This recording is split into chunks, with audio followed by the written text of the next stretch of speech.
Hello, everyone, and thank you for... Hello, welcome. Welcome, everyone. Thank you for coming out tonight. The Gilford Public Library is thrilled to have Nathan Searles here to talk about medicinal mushrooms. He's got a new book out that we have here at the library, so you can take a look at that at your leisure.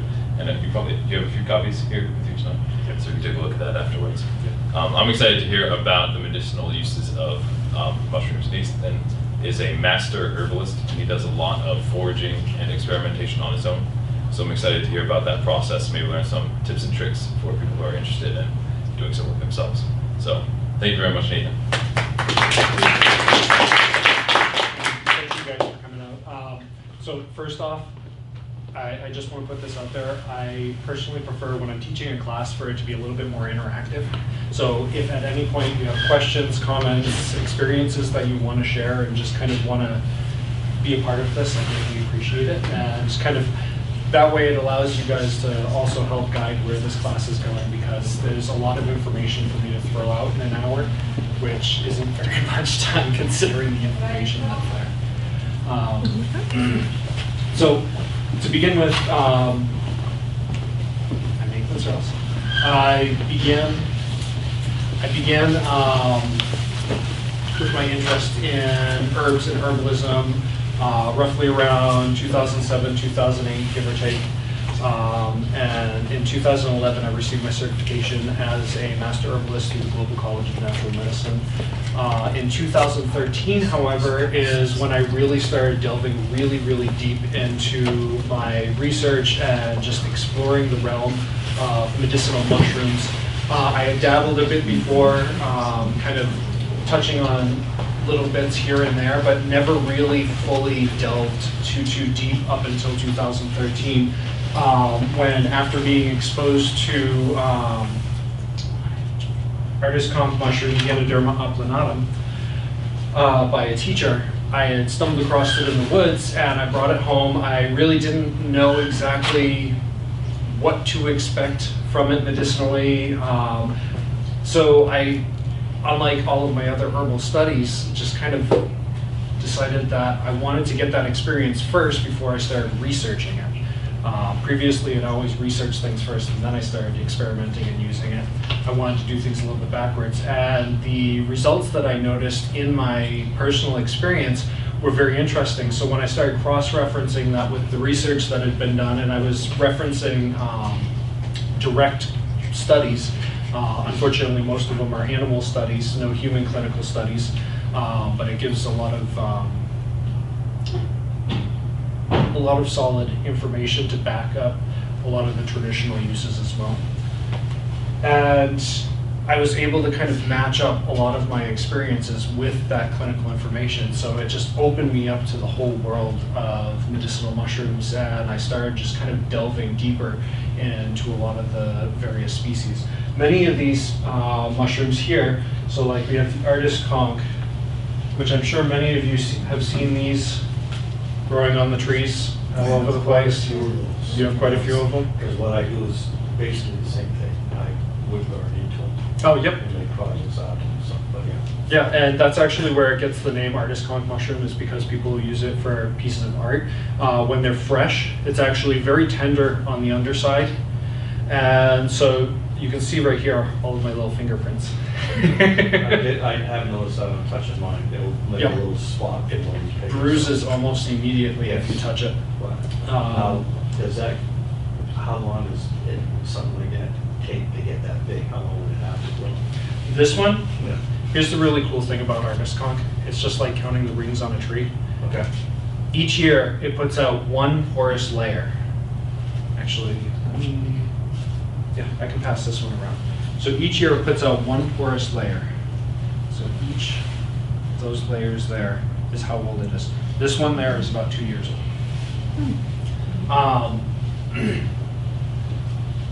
I found some, I think the oldest one that I found was 13 years old. There are records of ones that were found up to 60 years old. Wow. They can get quite old. Mushrooms like chaga can grow for an exceptionally long time. They actually will continue to grow the entire life cycle of the birch tree. so they can get exceptionally large. Unfortunately, there's a ton of over-harvesting that has been occurring, and it takes an exceptionally long amount of time for those mushrooms. And actually, technically speaking, that's a sclerotium, which is a mass of mycelial tissue, mycelium being the actual organism itself. That's used as a nutritional store. This right here could possibly be anywhere between 10 and 20 years old. So you can imagine how long it takes for that to produce. Well, a lot of people are going out harvesting because of a lot of the media that has been out on chaga. And areas, for instance, Robert Rogers, a herbalist up in Canada, recently sent over a letter to United Plant Savers encouraging them to put it on the at-risk species list, because the boreal forest up there, it used to be very abundant, and now it's nearly impossible to find it up there. And our understanding of its entire life cycle it's nil. Most of it is speculation. Very few people have ever actually seen a true fruiting body from it. And so I use this only when it's absolutely necessary, under very specific circumstances. And I guess we're jumping from where I spoke to chaga now, so. Like I said, if you want to guide the conversation. So the areas that I do use chaga in, and I try to gauge them very carefully. Number one, it's been traditionally used to aid tuberculosis. I use it in situations where there's excess fluid in the lungs, or excess fluid throughout the GI tract, or excess inflammation, bleeding of the lungs, bleeding of the GI tract, such as ulceration, things of that nature. I've had several people dealing with a variety of issues, ranging from Crohn's to colitis, who have given me feedback saying that it proved exceptionally helpful to them. I've also used it for people dealing with spastic colon. And it was kind of funny, there was one gentleman, I was at the Fantastic Forage Mushroom Festival this past September, and I had taught a class, and his wife had been the vendor beside me, and he showed up a little late because his gut apparently every now and then starts to act up, and he finds himself running to the bathroom very frequently. And I was giving out samples of my extract at that event, and so I was just like, hey, here, come over here. And so I gave him a little spoon of a dose of chaga, and he came back about 30 minutes later. He's like, wow, it settled. I don't feel like I have to run to the bathroom every 5 minutes. So energetically, if you think of chaga, it has a very dry nature to it. So if you were to make a chaga tea, or you were to take a chaga concentrate, it's going to be very drying on the tongue. It's going to have an astringent quality to it. It's very cooling, helping to ease inflammation, and it helps to dispel excess fluid. So those are kind of areas that I try to associate and kind of pinpoint, okay, is there excess fluid? Is there a lot of inflammation, particularly in areas where it's going to directly affect? People dealing with autoimmune situations, this is traditionally used. However, I approach with caution because it does have an immune stimulating quality to it. So I tend to take a little bit of care there if it's areas that I'm not entirely familiar with. Could somebody use be beneficial of that as well, who have, they're allergic to gluten? Would that help them out with that? You know, they possibly, but I don't. Right, but you know, he was visiting, a restaurant because of this gluten diet, and I was completely got rid of the gluten diet. Okay. I was just curious if that could even help any It might be worth a try for a period of time, just to see if it affects. I don't have any direct feedback in that particular area, nor have I seen any research on it, so I really can't speak to that directly. Thanks. Yes, sir. How would that be consumed? Would it be in a tea or? Yep, so that's right. Thank you for bringing that up. I never eat mushrooms raw, ever. I always cook my mushrooms. Chaga itself is very hard and woody. So what I do is I break it down. I usually actually use a pair of pruning shears after I've kind of chopped it up a little bit with a hatchet. I use pruning shears after giving it a nice cold water soak. And what I'll do is I chop it into smaller, about 1-inch chunks. I dry it out, and then from there I have a grain mill, cast iron grain mill that you can actually get relatively inexpensive, surprisingly, online. And I just grind it into like a coarse powder. And from there, what I'll do is I'll take a couple tablespoons, put it in a pot of water on the stove, and I'll just bring it up to a low simmer. Once it starts simmering, I drop the temperature down to low, and I put a cover on it, and I leave it for at least about an hour to 2 hours minimum. And by grinding it down, what you're doing is you're increasing the surface exposure, so it's actually going to extract much faster. You can also do it with the chunks, and the nice thing about the chunks is it's going to be a slow, steady extraction. So what you can do is after you've decanted off some of the liquid to drink as a tea, you can add more water in and either keep it going, or you can just turn the burner off if you plan on doing it on a daily basis. And this goes for most of the mushrooms here. You can just every day turn it back on. It's not going to go bad because it's going to be self-preserving for a time. And just keep simmering it little by little. And generally speaking, depending on the size of the chunks and how many chunks you have in there, you can get anywhere from a week to 2 weeks out of it. And once it starts to dissolve and the water starts to kind of lose its deep dark color, that's when you know that it's pretty much spent. I have a question about that. I had a little chunk, I did a mushroom foraging class, and they told me to save it for like 3 months. But it freaked me out, so I would take it out and dry it every night, and it lasted longer, and it tasted better than if I just left it in the water for like a month. Is there a difference? Like, should you dry it or should you? It depends on how frequently you're using it. Every day. If you're using it every day, I don't see any reason why you can't just leave it in the water. Yeah, because you're reheating it every day. Number one, it has naturally occurring antimicrobial properties. It is also shown antiviral properties, I believe in vitro, which means test tube studies. Traditionally, it is used as an antiviral and an antimicrobial, so it gets bacterial infections, viral infections. Because of the scarcity of it, or it's climbing towards scarcity, I'm starting to focus on other things first.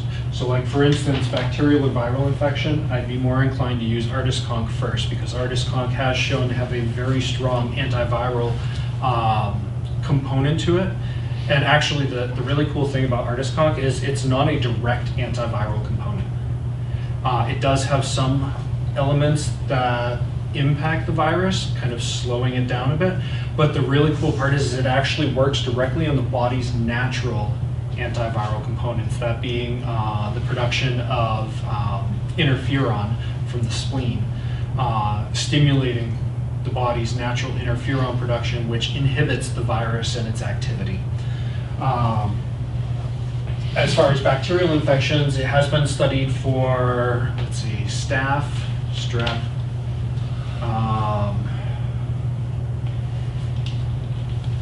yeah, I'm not going to spend too much time thinking on it. There are several strains of gram-negative bacteria, which are also the bacteria that tend to be more prone to antibiotic resistance. So right now there's a ton of research that's going on in pharmaceutical industry and pretty much side researchers who are looking to sell that information to pharmaceutical industries for finding new antibiotics through mushrooms such as artist conch mushroom, not red belted polypore, the red rishis, and various other mushrooms. Yes? You had a What question? about salmonella? Have you limited knowledge about what might help with that? With salmonella? Personally, I'd be more inclined to go with cayenne pepper. So just as a quick aside, when dealing with something that's directly affecting a digestive system or a body that may not have the prowess to fight back, because typically with salmonella, if the body is extremely healthy, the immune system is extremely responsive, there's enough acid in the stomach to actually combat, it'll usually not be a direct issue or a notable issue. Might have a little bit of quick runs, but cayenne pepper, what it does is it actually increases the acid production in the stomach, creating pretty much an atmosphere that's not conducive. Cilantro is also traditionally used to combat salmonella, and that actually also plays into a lot of the herbs that are used in Mexican cooking. Okay. If you think of it that way, if you go back into the different cultures and the way they do things, it's kind of like the kosher diet for Jewish. There were actually health issues that brought about those dietary requirements. So yeah, it's kind of interesting looking back in history and where a lot of these diets, where a lot of these concepts that we may or may not have forgotten about their roots actually came from. Excuse me. So I guess my big fascination is with artist conch mushroom. Many people who know me might say that I'm somewhat obsessed with it. With good reason. So number one, when I first started researching it, there was not a lot of research out there. The tradition of use is almost global. However, every time I tried figuring out like this culture or that culture, how they traditionally used it, I always came up to a wall. It's kind of like it was one of those things that either it was not readily spoken about, or it just no one had an interest towards it. I don't know, but I always came up against a wall whenever I tried delving deeper into traditional uses in certain cultures. Asia, of course, they're very vocal about it. So there's a lot of research that's coming out of China. Let's see, China, Taiwan, yeah, a whole slew of Asian countries. And a lot of the research actually that's starting to come out is focused on diabetes and its ability to modulate blood glucose levels. It actually has shown in mice to inhibit aldose reductase, which is a compound that's typically found in the renal tissue, the kidneys, eyelids, and several other areas of the body. And what it does is it actually converts glucose into other types of sugars like fructose and sucrose. And it's been implicated in diabetic complications such as blindness, nephritis, and other areas of issue. And so right now there's a lot of research that's going on mostly in animals, pretty much trying to narrow down its potentials in that area. So one thing that I've noticed when I first started using it was I got really hungry really fast. Almost immediately after consuming it. At the time I was just making it as a tea. I had sliced it up, dried it up, threw a handful in a pot, simmered it just like I had mentioned with the chaga, and I drank it as a really rich tea. And big mouthful, gulped it down, and probably about 15-20 minutes later I started getting really, really hungry. Well, I didn't think much about it. Because you're skinny. You don't think about it. Well, I didn't think much about it because, well, I'm always hungry. I'm burning through energy like crazy. But I started noticing time and time again, and especially over the 6-month span that I was really aggressively just using it on a daily basis, that I was perpetually getting hungry. And shortly thereafter, I started getting the shakes. You know, that low blood sugar shakes when I need food now. So were you getting like hypoglycemia? Instead of hyper, because I'm a diabetic, so I know. So yeah, it was. So your pancreas was being overstimulated.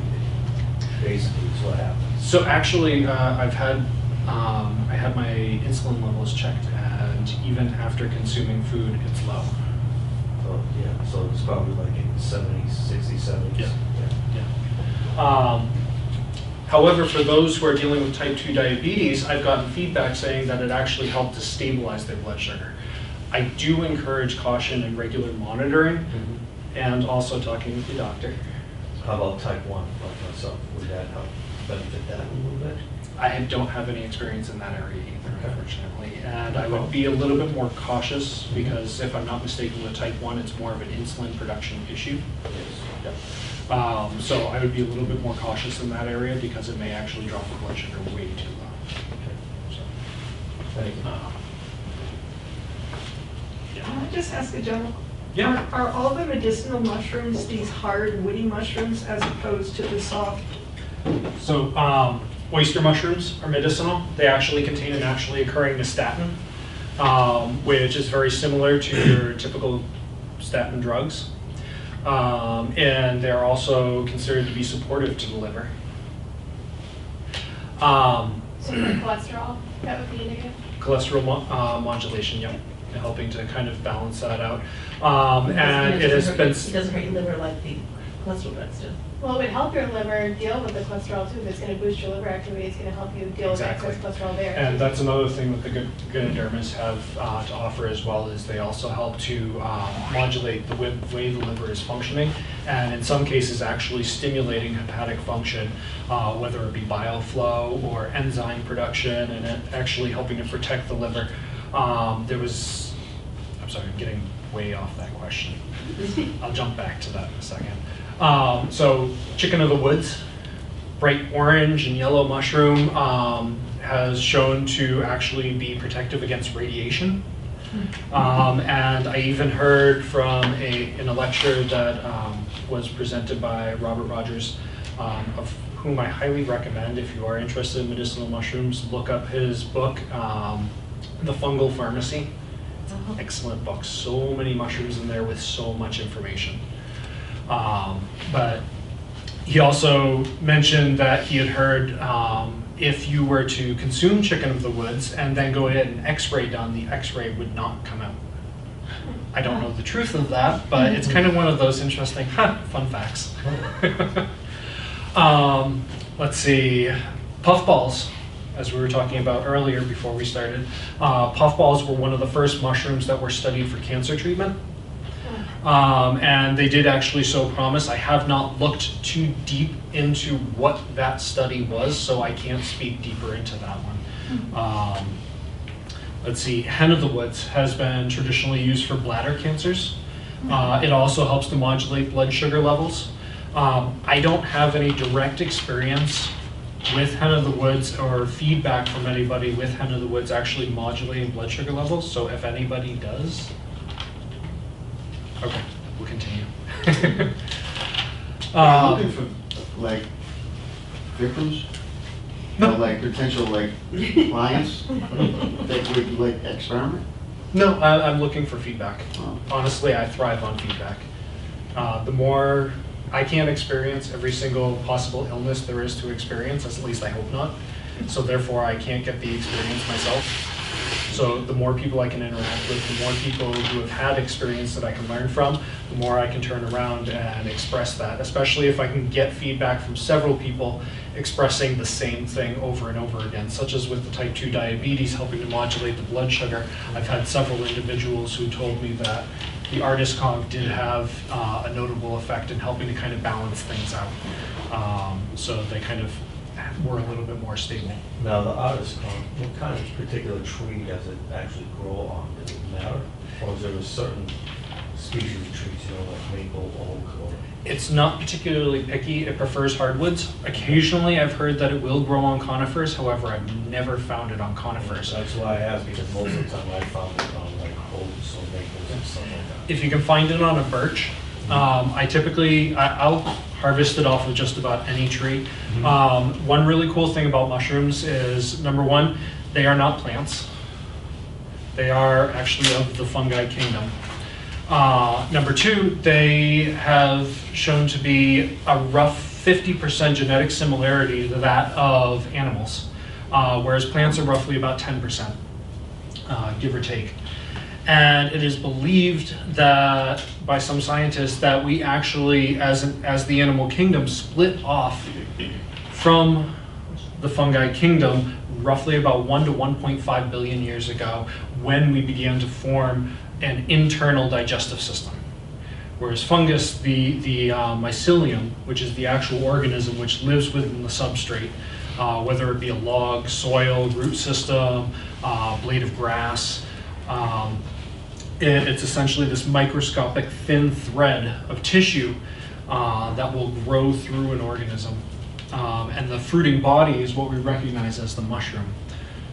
So getting back to your question, because of the way that they grow and the fact that they essentially digest the substrate that they're in, or digest substances within or around that substrate, they're going to take up some of those compounds. And there was a study, kind of funny. There was a study done on olive mill waste, on trying to reduce coloration, odor, and phenolic compound expression from the olive mill.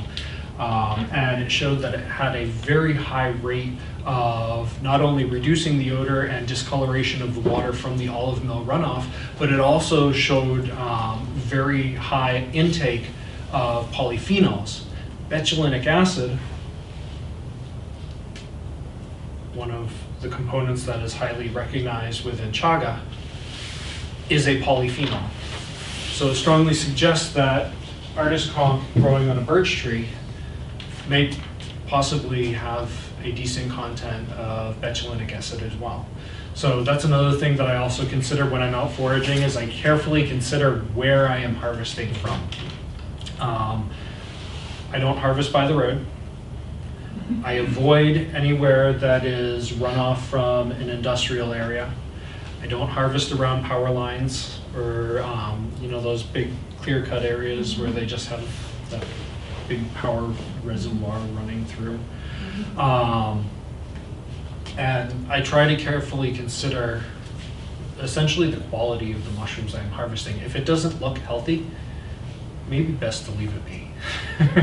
I don't know how many of you plan on going out and foraging for mushrooms, but if you do, just carefully consider your location. And what causes the mushroom to start forming on any particular tree?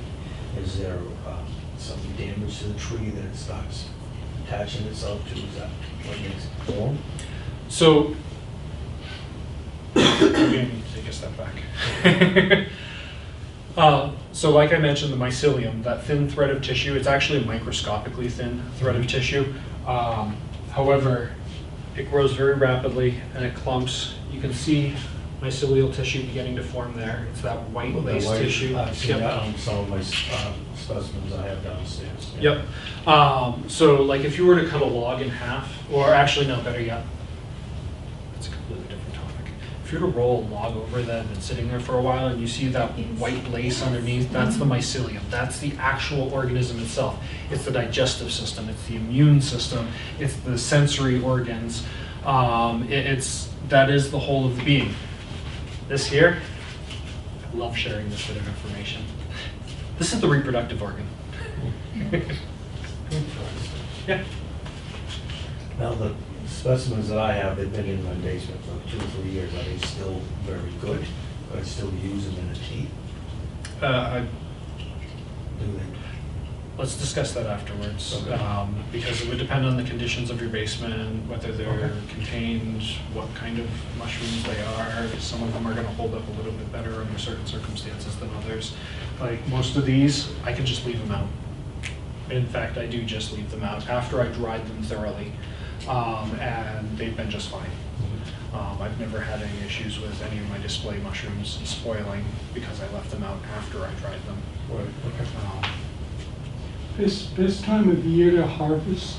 It depends on the mushroom itself. So like artist conch, I harvest it typically between late July till the end of September, sometimes into October.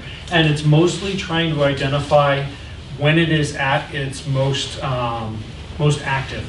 So a lot of the mushrooms like artist conch, red reishi, turkey tail, even red-belted polypore, what they do is they'll have this white outer lip. And while that white outer lip is there, and you'll notice a difference with the white outer lip from the older tissue, because especially with artist conch, it'll be a little bit more tender relative to the density of the rest of the mushroom. And what that signifies is it signifies active growth of the fungus. So I typically wait till it starts to produce spores. You can denote that because artist conch, as you can see here, tends to have more of a whitish coloring to it. Actually, when they're really young and really fresh, they're a really nice white. But then after they begin producing spores, spores being the reproductive component. So what's happening in the circumstance that you were describing is a lot of times there's a crack or a break in the tree, the spores get in there, and the mycelium grows off of the spores and it spreads from there and it infects the substrate. But this will be completely covered in brown because the spores are electrostatically charged and they're dumping from the bottom, and that electrostatic charge causes them to drift up, and the top portion, it's really interesting how they keep family close. The top portion is actually negatively charged, and so that causes them to tend to drift onto the top of the fungus. And so as it's growing and as it's dumping spores, it's continuing to grow that new layer for the year. And that is when I harvest. The way that I harvest is I usually cut about 1 inch to 2 inches away from the tree. I know some people who just cut out the outer 2-inch lip and just use that. The reason for that is when it's an active growth, it will continue to regrow that tissue most of the time. So if you're very careful about when you harvest it, it'll actually reproduce a new fungus. So like this one, I harvested this mushroom about 2 years ago. This past year, I went back and harvested the same size mushroom from the exact same tree, from the exact same mushroom that I had harvested from 2 years ago. Wow, So, interesting. Do mushrooms dry like gourds? The process of, when I see mushrooms, they look like mushrooms and they have moisture to them, where these have been dried. How are they dried? so I like to apply a little bit of heat. So I have, it's actually a old dehydrator that I was gifted several years back. It has a temperature control on it. I usually, and I also took an old greenhouse, like one of those cheap stand-up greenhouses that I was gifted. The zipper had actually rusted off on it. So I pulled the covering off. I put a plastic, pretty much a plastic screen all the way around it. I cut 2 holes out at the top, put screen in the top there for a vent, and I took the dehydrator top and I put it facing upwards, and I flipped the racks upside down so that they kind of had a cup to them, and I was able to put screen on top of that. And so what I do is I close that up after I put the mushrooms and I've sliced them up really good. I usually don't slice my mushrooms more than 1/4 of an inch because I want to make sure that they are thoroughly dry. If they are not thoroughly dry, they will tend to spoil. And I turn the heat on to roughly around 115, 125, and I just let that keep going. I'm constantly going in there, at least for the first couple days, stirring them around. If I have more than one shelf going, obviously the majority of the heat's near the bottom. So I really want to kickstart that drying process. I want to really get that going to begin with. And then once everything has dried in a relative manner, where like the outside is mostly dry to the touch, then I'm going to stop worrying about stirring it around and mixing it up at that point, because, well, I've never had any go bad. But I continue the drying process until about 2 to 3 days after I think they are done. Because I had a couple of instances where, actually particularly with red reishi, I was positive it was done drying. It wasn't done drying. It ended up going to mold within about a month.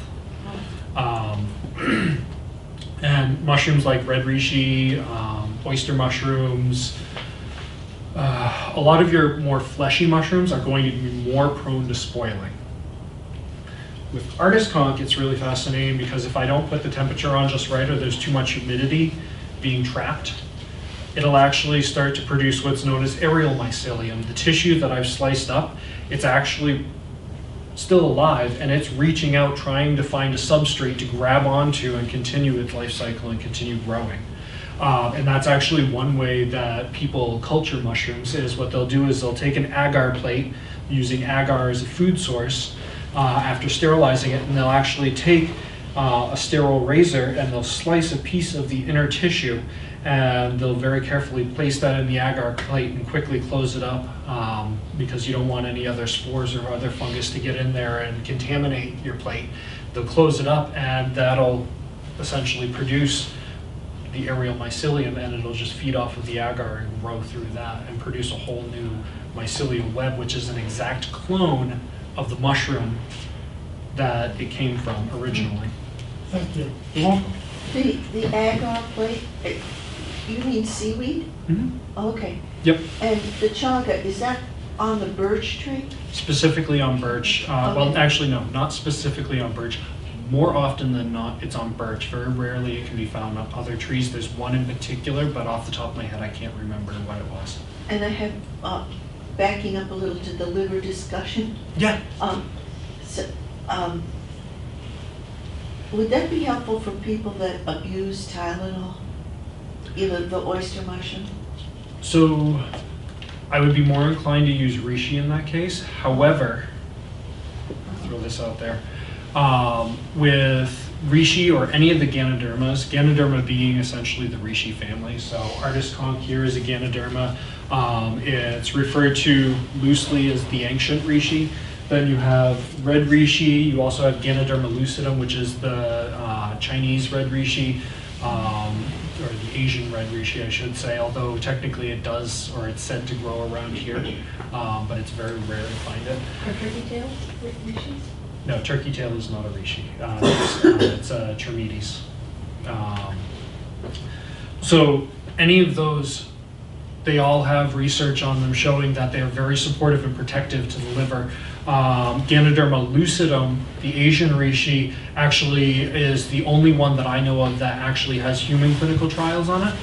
But there's a lot of chemistry crossover between most of the mushrooms in the reishi family, if not all of the mushrooms in the reishi family, particularly with ganoderic acids, which is a part of the triterpene complex, and that is one of the key components that is shown specifically to help stimulate hepatic function and help to protect as an antioxidant, but also the polysaccharides being the being one of the components that's most highly researched in mushrooms, breaking down into glucans, which are essentially large weight molecular protein bound sugar that actually stimulate the immune system, but they've also shown to have antioxidant qualities, helping to protect the liver, helping to protect tissues, even bonding with natural killer cells and T cells. There was actually one study that really fascinated me about T cells and artist conch mushroom, showing that it actually improved T cell memory. Now, what T cells are is essentially they are the brain of the immune system. They are the memory of the immune system, and what they do is they mark and trigger a response to react in a certain way against a certain pathogen that the body has been exposed to before. In this particular study, what they did is they were feeding mice. It was a controlled study at first. They started with mice being fed a placebo, and then mice being fed a Ganoderma Applanatum artist conch extract. And then they started injecting them with a pathogen, measuring immune cell response, how they're responding to that pathogen. And over a span of time, they noted that the artist conch group was significantly more reactive immunologically against that particular pathogen. So what they did is then they took samples of the T cells from those mice and injected them with mice that were completely outside of the study to see if they could get those same markers. And the really cool thing was when they introduced that pathogen to those mice, they had the same markers in their immune response as the other mice that had been fed the artist conch extract, showing that it did have a direct effect with T cell memory and helping to kind of improve upon the transfer of that wisdom of those cells, if you will. You're welcome. Sorry for the roundabout explanation. I have a question, and I don't know if this is a true mushroom question. I have an older aunt. She said when her parents, when she was a little girl, and her parents, and they lived in Europe, Okay. they used to make a drink, it was mead. Okay. Mead became popular, a few years ago, but before that time, I had only heard that a distant relative made it in the old country, per se. Okay. And they always said you needed a mushroom to start your mead. And my aunt had one that she's had for years and years.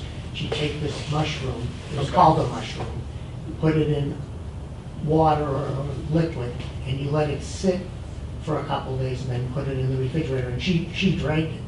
Interesting. And Was it like a It was called mead, M-E-A-D. Yep, was it like a SCOBY, like kombucha type of mushroom? Kind of like. Okay. But is that a mushroom? So I can't speak directly to mead, but I do know that kombucha is actually, it's a symbiotic organism between fungus and yeast. Or I'm sorry, fungus and bacteria. So it's actually two organisms working together. So it's not quite a mushroom, but they call it a mushroom. There are fungal components to it, Yeah. but it's actually two organisms working symbiotically together. And actually, it's just like lichens. Everybody here has seen lichens on rocks, or maybe Usnea lichen hanging down from a conifer or a birch tree. It's kind of like this hairy, it's also referred to as old man's beard. It's just kind of drapes down, and it's got all these little strands. Lichen is actually a symbiotic relationship between fungus and algae. Working together. The algae takes in light, it takes in water, it takes in air, it produces sugars, feeds it to the fungus. The fungus then turns around, digests portions of the tree, break portions of the bark, feeding nutrients to the algae, while at the same time producing compounds that are actually antimicrobial and helping to ward off bacterial infection that might occur. Furthermore, some people believe that lichens, what happened to my Usnea? I had a whole bag of Usnea, I don't know where I put it. I thought I brought it with me. It's not in there. Anyhow, a lot of people believe that it's actually protective to the tree as kind of like a defensive mechanism as well. While the fungi may be taking up some of those compounds, it's going to be relatively small and actually protecting the tree from infection. As it grows on it. As to the truth of that, again, I don't entirely know, but it's kind of those little bits of information that you kind of hold on to until you can actually apply it somewhere. You remember in high school biology, they said any yeast disease, there's a fungus among us. That was the one they used to say. And usually, last I knew, I think it was like 6 or 7 out of the 8 major pharmaceutical companies around the world, and it very well could be all of them now because this was several years ago that I learned this little tidbit. All of them have mycologists on staff now because of the mass interest in just trying to find new antibiotics, new diabetic drugs, new cancer treatment drugs. Actually, turkey tail, Trametes versicolor, is one of the first mushrooms in the US to be FDA approved for human clinical trials in breast cancer studies because of the success that they've had over in Asia with it. There was a 30+ year study done over in Asia on humans, specifically in the area of breast cancer, but also I believe there were studies that were done on prostate cancer and other glandular cancers. And they showed an improved 5-year survival rate in the clientele using a concentrated polysaccharide extract known as, let's see, there were 2 of them, PSP and PSK. So if you want to look those up and look up the research that's been done on it, it's actually quite fascinating. But specifically in breast cancer and prostate cancer research. Let me ask you, my mom has a breast cancer, but she's living in Hampshire, and she goes to mycologist, but he is trying to use a shiitake mushroom. Shiitake mushrooms do have profound medicinal qualities as well. They're antiviral, antimicrobial. They have a very powerful effect on stimulating the immune system. There's one little tidbit that wants to come to mind, but for the life of me, cholesterol modulation through shiitake mushrooms, as well as ability to protect the liver. And it's been suggested that 3 to 4 fruiting bodies, and that's, a lot of mycologists will refer to the mushroom itself as the fruiting body, because it's just like an apple off of a tree, reproductive aspect.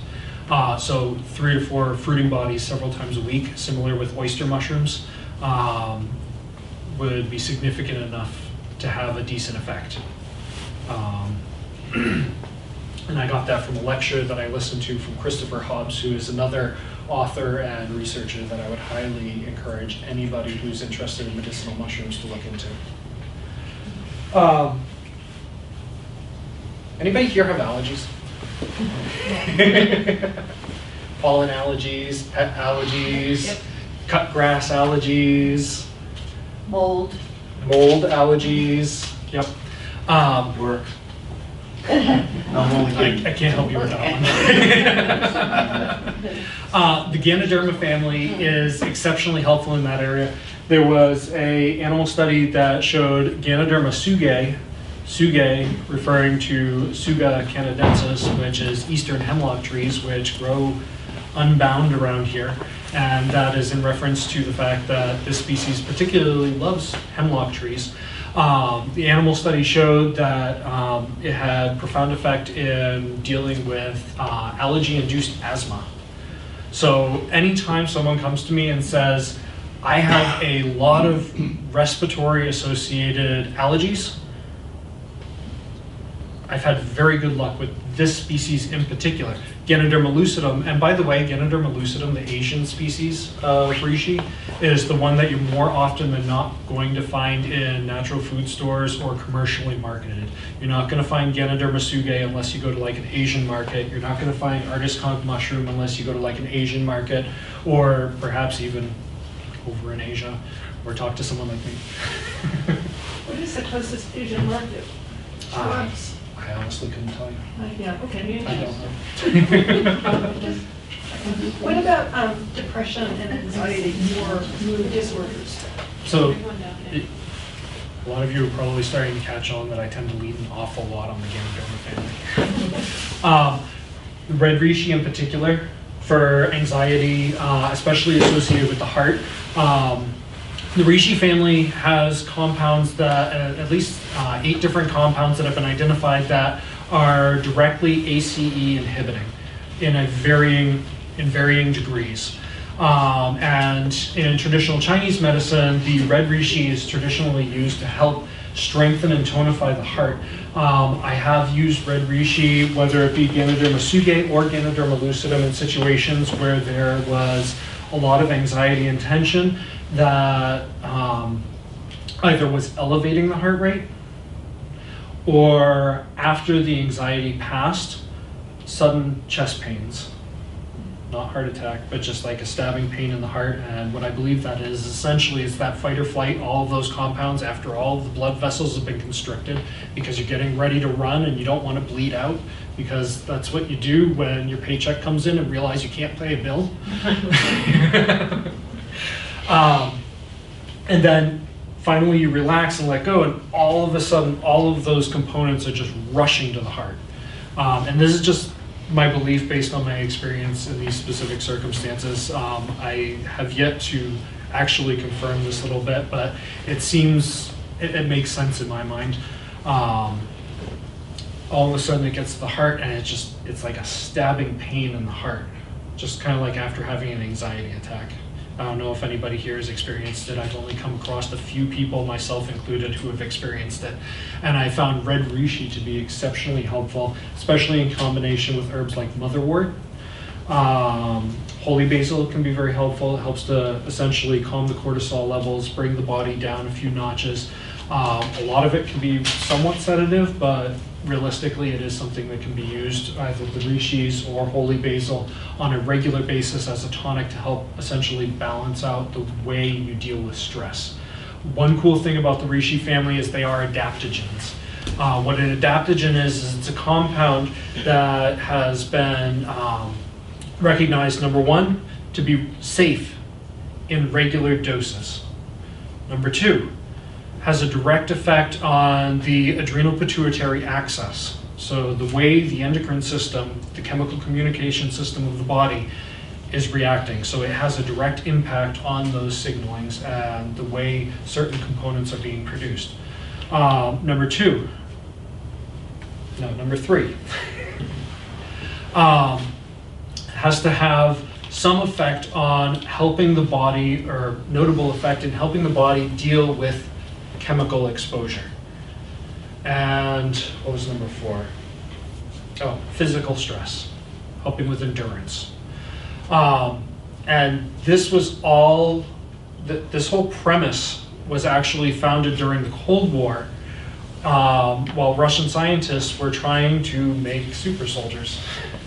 They were trying to find components, and they started focusing on like the ginsengs, which are adaptogens, the rishis that are adaptogens. There are select natural substances that they started doing a lot of research on, trying to essentially build up the endurance of their soldiers, making it so that they can more effectively combat during chemical warfare times, as chemical warfare was becoming a very big thing, but at the same time making it so that they could deal the stresses and strains of essentially war life.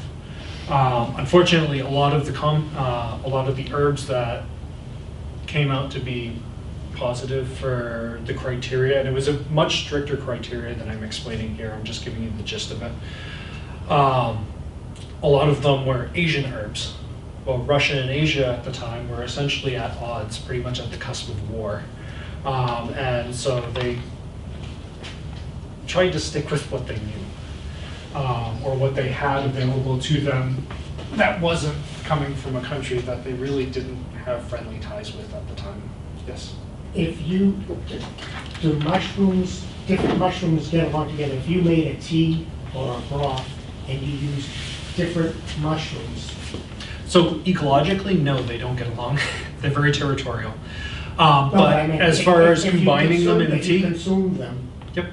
would it be harmful, like you get too much from one and not from another, or? Not that I have experienced. Obviously, if it's something that's extremely uncommon or you're uncertain of what species it is to begin with, I wouldn't do it.